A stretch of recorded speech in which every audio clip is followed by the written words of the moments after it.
Hi, I'm Heidi Herriott. Welcome to Horsetrix. Horsetrix is a step-by-step trick horse training program that will allow you to train your own horse to do some fun tricks. Well, I'm happy to have you here. Let's get started. In this episode of Horsetrix, we're going to be taking you through a wonderful horse obstacle course. The trick we're going to be training is part 2 of the bow. Stay tuned, we'll be right back. So we're out here on the obstacle course, and we're actually going to start with some of the very basic elements. We have Rambo and Dorinda going through the gate, and then we're going to move on to some in and outs. What's important is what we're teaching the horse here are a few things. We're teaching some de-spooking exercises. We want them to be involved with a lot of different objects and feel comfortable with that. In this case, we're opening and closing the gate, which we do a lot on our trail rides and just riding around the farm. It's important that the horses learn to do pivots, turn on the forehand, meaning turning on the front or turning on the rear. Also lateral work from side to side. A lot of these elements require the horse to really be engaging their entire body, picking up their feet. You have a horse who's stumbling a lot, a great opportunity to deal with that as well. Now you'll notice as far as the tools of tack we have on the horse, we have a bridle on the horse, but we also have his halter on, and we have a lead rope. Because as we go through these elements, there's a lot of them where we're going to want to get off the horse and actually allow and introduce the horse to it, allow them to see it, and then we'll go back and ride him through it. This is really great right now. Rambo's really looking at all the elements. He's got his ears up. It's just perfect, exactly what we're looking for. He's flexing really nice and moving. Does a really nice job. It's great because it also encourages them to pick up their feet. So if you have a horse who's stumbling a lot, this makes them a little more athletic, a little more agile. We also have some cows out here in addition to all the obstacles we have. There's a herd of nice, gentle cows that roam around. So again, it exposes your horse to a lot more things.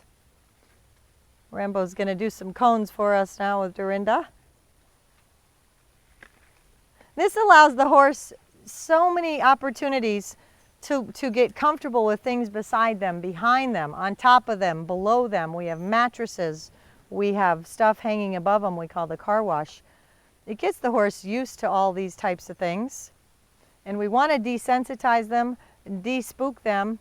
It's training for the horse and the rider. So it's a great way to have some fun with your horse. It gives you a purpose to be out here and working, but it also allows you to get comfortable with your horse and have a great day. Nice job. Good job, Rambo. So now the obstacle we're at is actually an obstacle where we're going to ask the horse to push something, either with their nose or chest. Ultimately, we'd like to see him push it with their chest. So Dorinda's going to go ahead and start. We call this the Yabba Dabba Doo obstacle. This is the Fred Flintstone car. And we want the horse to push it just like that. Excellent. Now this is something that we really have to work with the horses on because it's not a natural thing for the horse to walk up to this and do it. You see, Rambo, they really start to enjoy this though. Good boy. Push it all the way up here, Rambo. And then we're going to ask the horse to back out of here. Again, another important element of being a good rider, a good team with your horse. Excellent. The other thing we use the pushing for is when the horses are opening the gates for us. So this is a great obstacle to have a lot of fun. Nice job.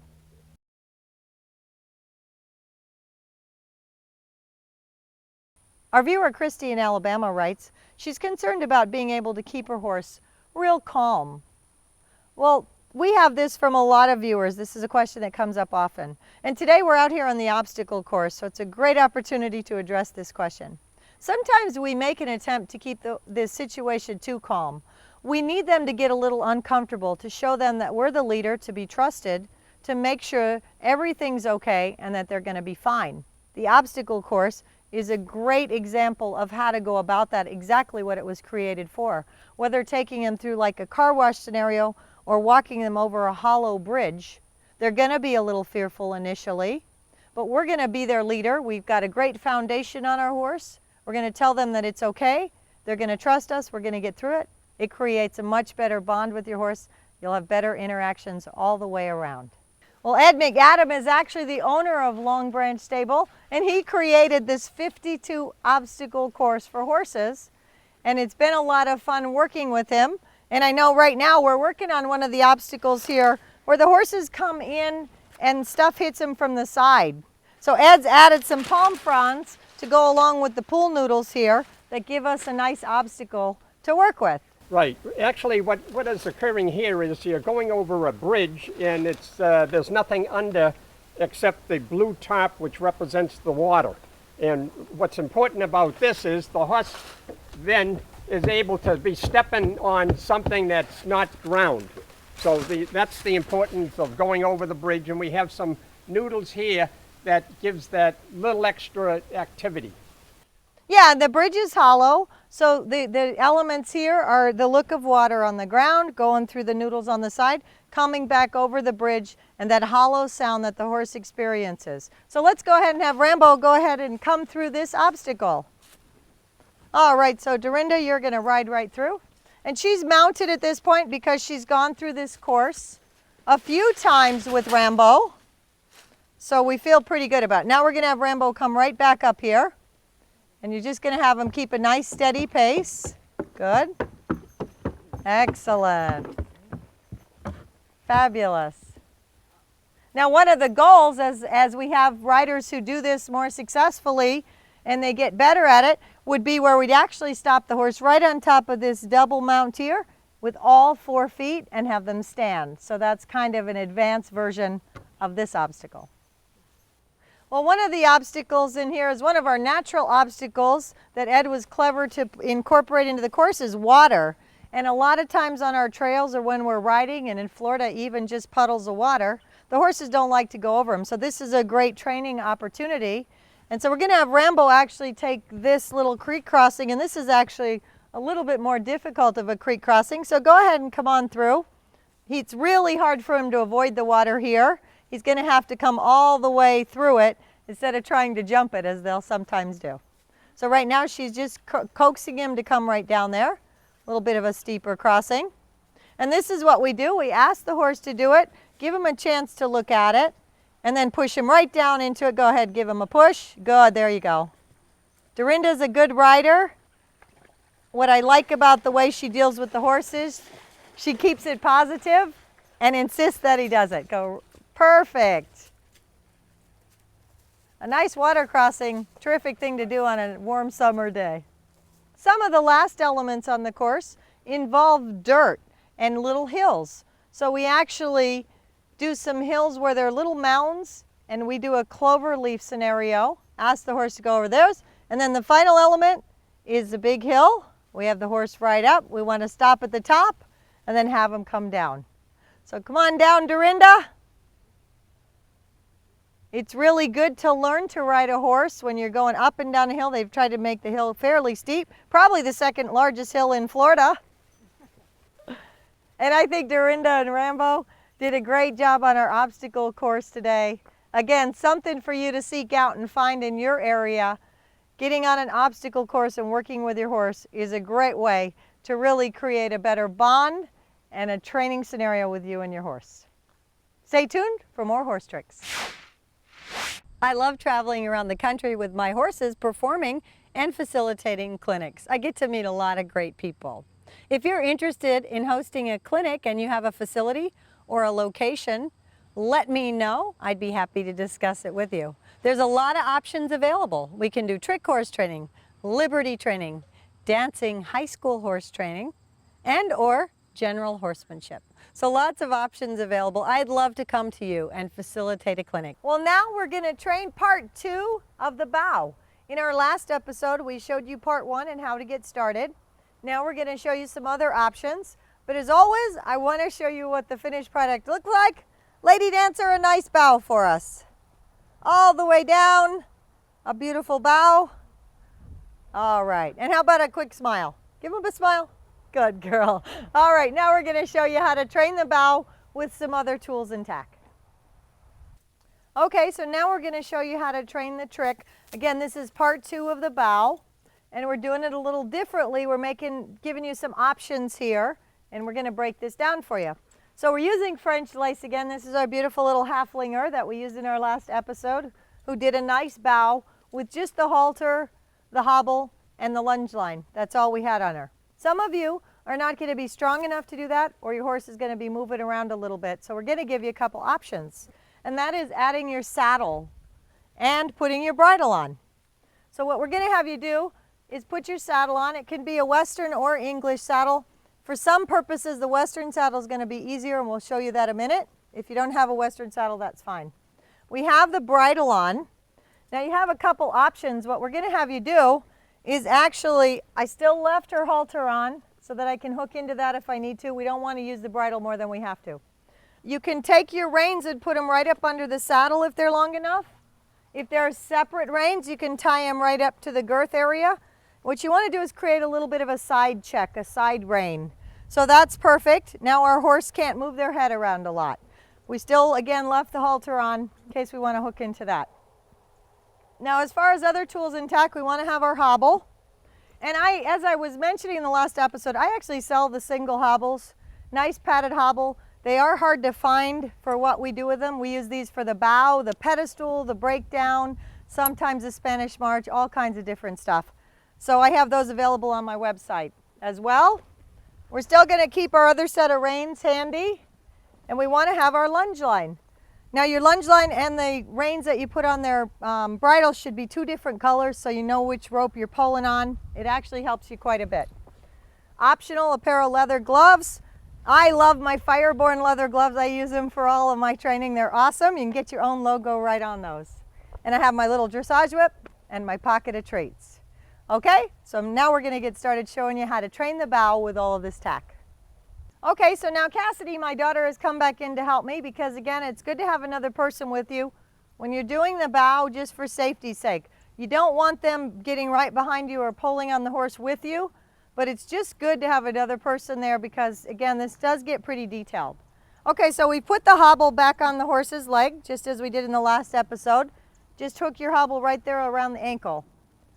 Now again, I'm going to take my lunge line.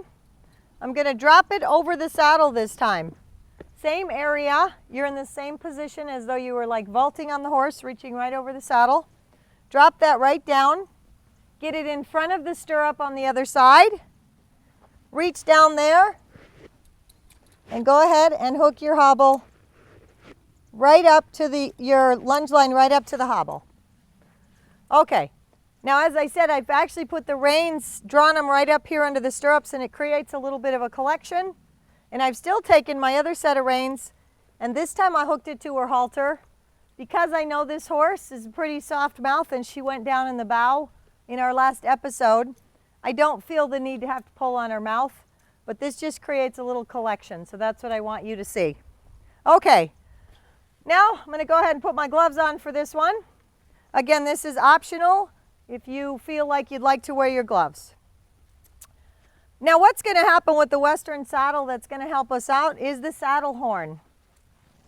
When we draw the leg up, for a lot of people it's difficult to stand here and hold on to the leg. So we have the option to snub it around the horn. And when you snub this, you don't create a knot, you just create a scenario where it can still move.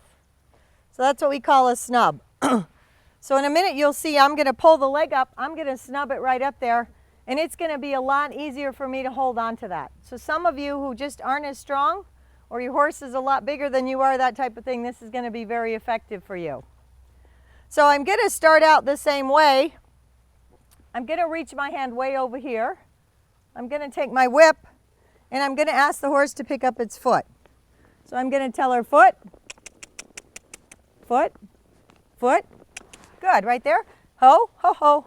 Wait, we're not ready for that. Ho. All right. Good girl. Step up. Good. All right.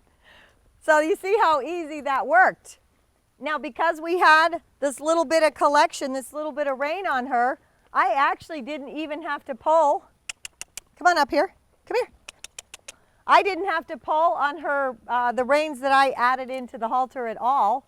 It just worked quite nicely to have the rein act as a little bit of a collection, kind of a side check. That worked out perfectly. Come on up here. Come on up here, French lace. Ho, right there. Cassidy, I'm going to have you come over here. Normally when you're training this, I always encourage you to be right along the rail, the fence, a wall. So let's pull her up, Cassidy. Come on up here. Good. Ho, right there. Okay, Cass, you just keep her from swinging that way. Good. I want to be able to walk up beside the horse without them turning around. So it's very important that you're against the fence, but be sure and practice this with your horse.